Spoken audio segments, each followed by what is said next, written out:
Olá, pessoal. Hoje a gente vai dar continuidade à temática processo de enfermagem e o nosso foco hoje será a anamnese e o exame físico.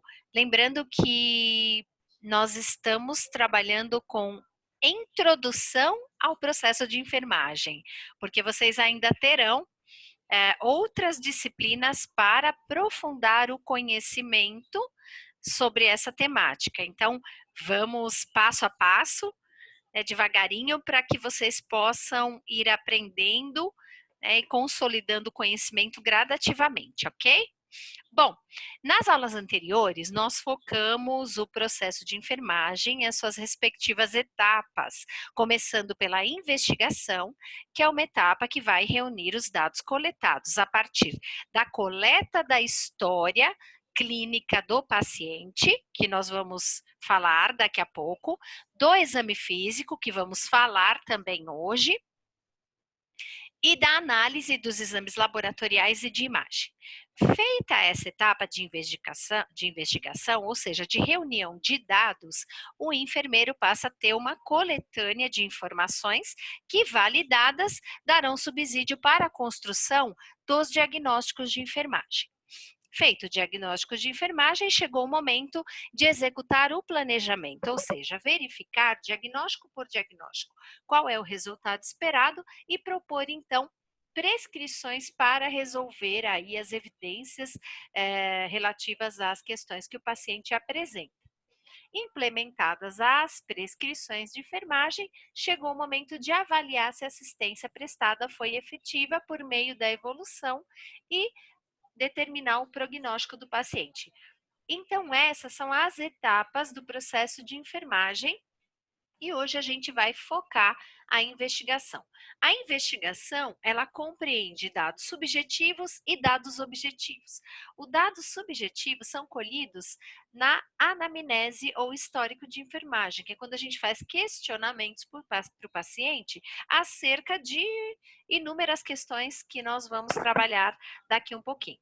E os dados objetivos são aqueles que são reunidos a partir do exame físico do paciente. Eu deixei uma figura aqui para vocês e queria que vocês me dissessem o que vocês estão observando aqui. Quem vê uma mulher? Quem vê uma senhora? Por que a professora colocou essa figura aqui? Porque muitas vezes essa coleta de história, principalmente os dados subjetivos, nem sempre são o que de fato parecem ser.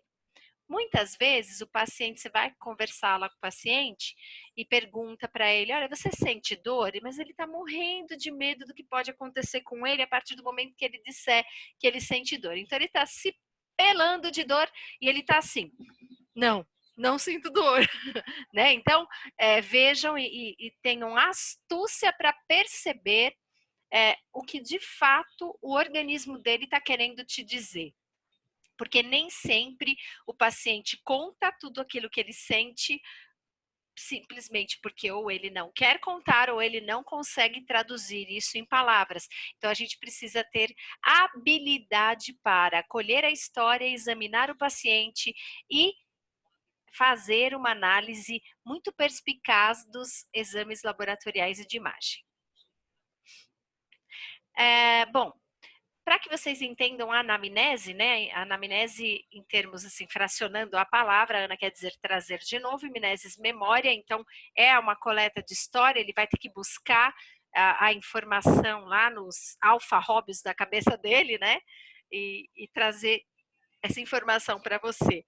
É um momento também de vinculação com o paciente, de relação, de empatia, que a gente busca estruturar a relação, conhecer o processo de saúde e doença, avaliar sinais, sintomas, sinais vitais, registrar tudo isso, conhecer a história clínica do paciente, toda essa história cronológica, as questões relativas à história da doença pessoal do paciente, de familiar, da comunidade, conhecer os hábitos, as necessidades humanas básicas.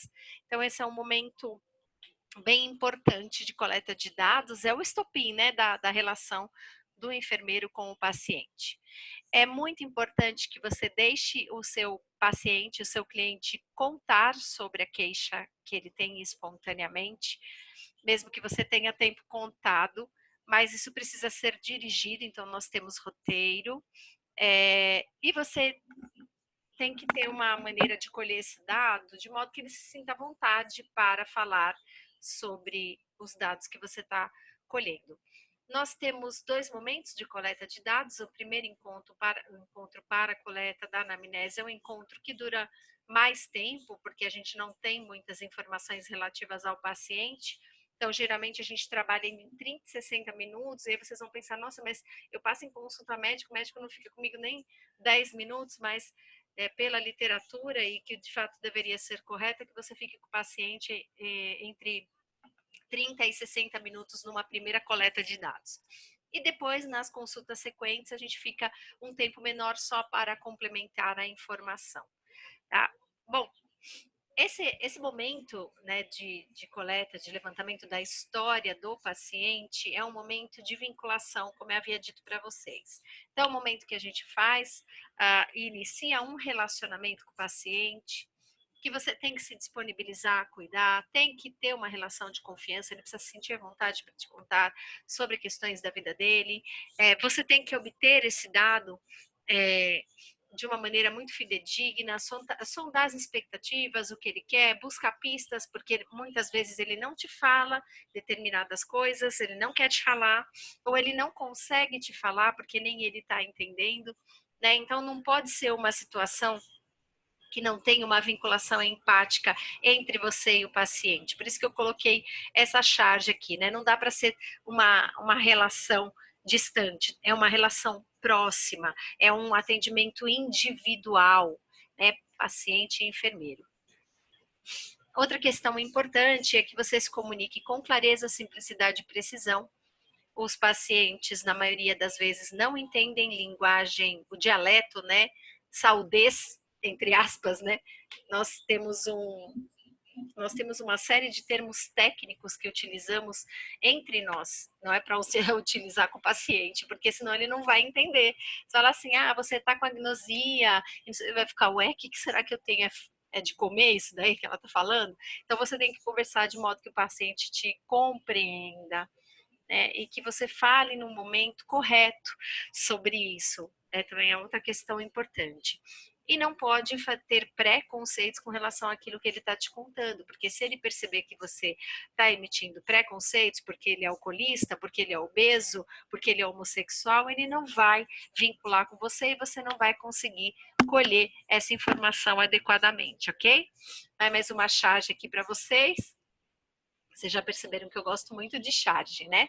Outra questão importante é que você pergunte, mas que você mais escute do que pergunte, é bem importante. E que observe durante a fala do paciente como ele se comporta, né? Isso é bem importante. O não verbal também fala muito. Organize-se, não confie na sua memória, é muito importante que você anote os dados. Às vezes a gente se vê numa situação que a gente precisa fazer uma outra coisa depois que colheu o dado, por exemplo, você colheu a informação que o paciente não anotou em lugar nenhum e você tem um paciente numa situação de urgência, precisa atendê-lo, tá, que você vai lembrar o que você conversou com o seu paciente antes dele, desse paciente que estava nessa situação de urgência e você precisou atender, entre a anotação e a coleta do dado, né?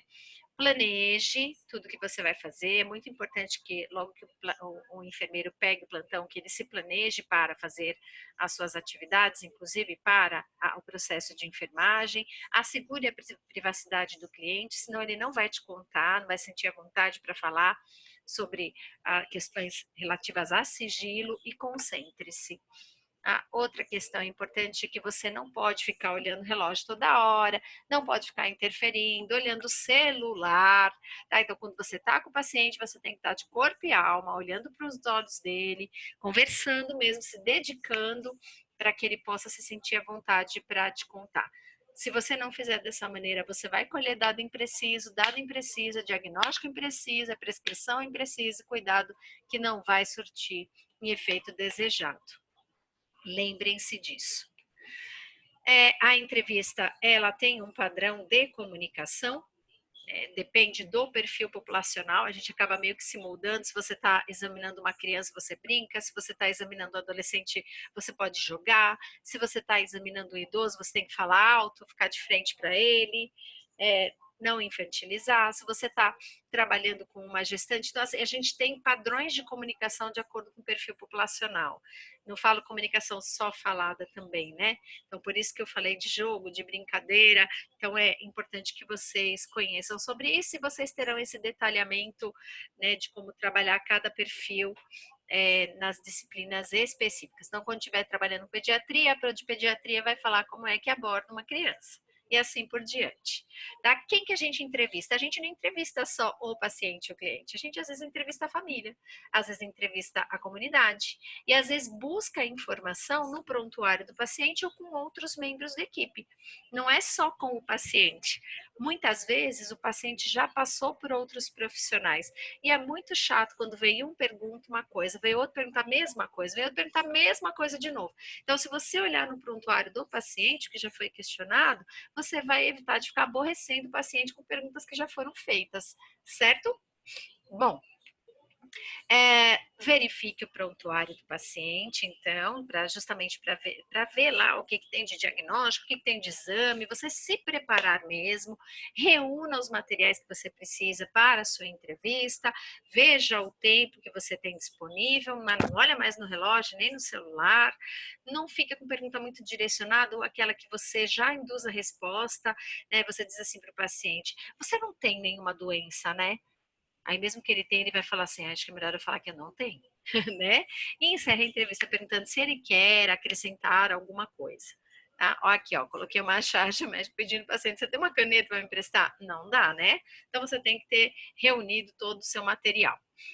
Nós utilizamos um roteiro para coletar o dado do paciente e esse roteiro segue essa orientação. Gente, atenção, isso é importante, isso é importante. Tá? Então, identificação completa, não é para abreviar nome, idade, sexo, etnia, queixa principal, que é o motivo pelo qual ele procurou o seu serviço, a história da doença atual, interrogatório sintomatológico, antecedentes pessoais e familiares, hábitos de vida e condições socioeconômicas. Vamos trabalhar com cada uma delas? Então vamos lá. Identificação e perfil sociodemográfico. Nome completo. Gente, quantos Silvas, quantos Santos que nós temos no Brasil? Então, você precisa colocar o nome completo do paciente, inclusive com os registros documentais dele, porque não é nenhuma, nem duas, nem três vezes que a gente ouviu ou vai ouvir falar de troca de paciente por causa de nome similar. Então, precisa colocar o nome completo, idade, sexo, cor, etnia, até estado civil, a gente tem relações de doença. Então, por exemplo, o paciente negro eventualmente tem doenças hipertensivas mais incidentes, tem várias questões relativas ao sexo. A mulher tem incidência maior de doenças autoimunes do que o homem. O homem tem, por exemplo, hemofilia e a mulher é mais difícil de ter. Enfim, anemia falciforme é mais comumente acomete pessoas com descendência de negros, estado civil, profissão, naturalidade. Às vezes a pessoa vem lá de algum lugar que tem malária, que tem evidência de malária, então a pessoa acaba, se você buscar informação, você acaba matando aí a busca da informação, simplesmente ela dizendo de onde ela veio, né? Simplesmente porque do local que ela veio tem uma determinada doença que é prevalente.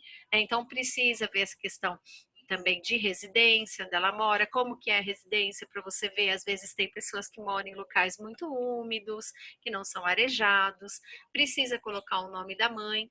Por que eu coloco o nome da mãe e não coloco o nome do pai? Porque o nome da mãe sempre tem na certidão de nascimento, o nome do pai nem sempre.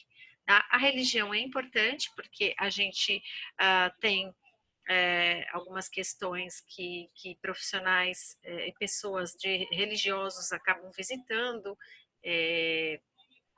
os pacientes, então a gente precisa saber da religião e também para prestar o nosso cuidado. Às vezes tem paciente que não usa calça, você não pode colocar calça no paciente, né? Porque ele não faz uso. Tem gente, tem questões de alimentação, então é importante plano de saúde que a gente também acaba colhendo essa informação. Depois de registrados os dados de identificação, com muita cautela, você vai buscar então a queixa principal.